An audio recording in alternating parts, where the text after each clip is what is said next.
शंकर भगवान को पुत्र शोक क्यों हुआ?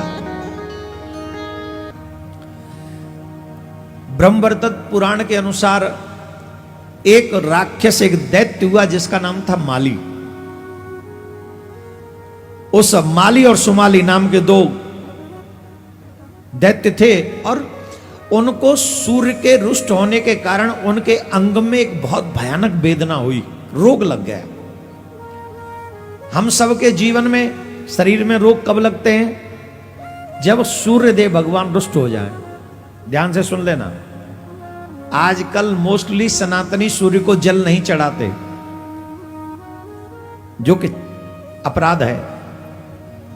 कोई भी सनातन में जन्म लेता है तो सूर्य भगवान को एक आशा होती है कि एक लोटा जल ये मुझे भी नित्य चढ़ाएगा, और इसीलिए हमारे शरीर में रोग लगते हैं। छोटे छोटे बच्चों की आंखों पे चश्मा है, क्यों है? छोटे छोटे बच्चे, ये कोई उम्र है चश्मा की? और लगा हुआ, कभी भी सूर्य को जल ही नहीं चढ़ाया। शरीर में तमाम रोग हैं, क्यों हैं? क्योंकि सूर्य को कभी प्रसन्न नहीं किया।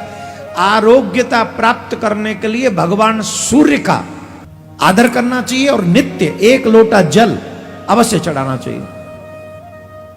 जो माता पिता चाहते हैं कि मेरे बच्चों को कोई तकलीफ न हो, निरोगी काया प्राप्त हो, या जो बच्चे चाहते हैं मुझे निरोगी काया प्राप्त हो, उन सब को सूर्य को प्रातःकाल स्नान के बाद सबसे पहला काम जल चढ़ाना चाहिए।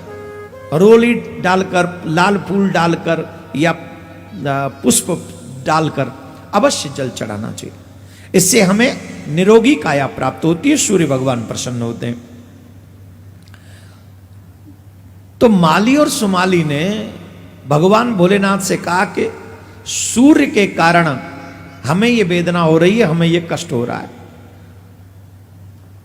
सुमाली और माली के मुख से ये दुख सुनकर शंकर भगवान को क्रोध आ गया और उन्होंने अपना त्रिशूल सूर्य के ऊपर चला दिया।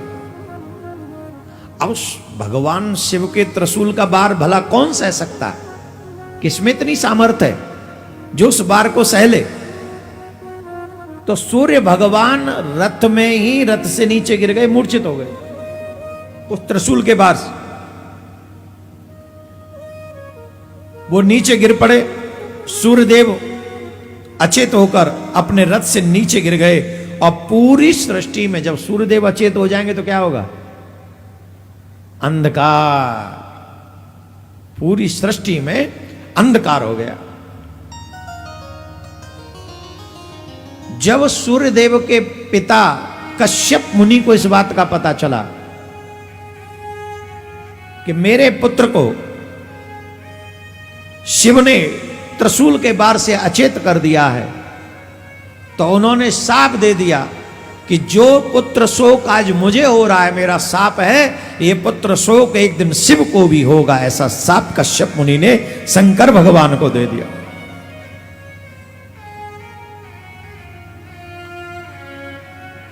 उसी शाप को सत्य करने के लिए भगवान शिव ने गणेश जी के शोक को स्वीकार किया। थोड़ी देर के लिए पुत्र की मृत्यु कोई साधारण थोड़ी, कितना बड़ा शोक है। लेकिन कश्यप मुनि के वचन झूठे न हो जाएं, इसलिए उनको पुत्र शोक स्वीकार करना पड़ा।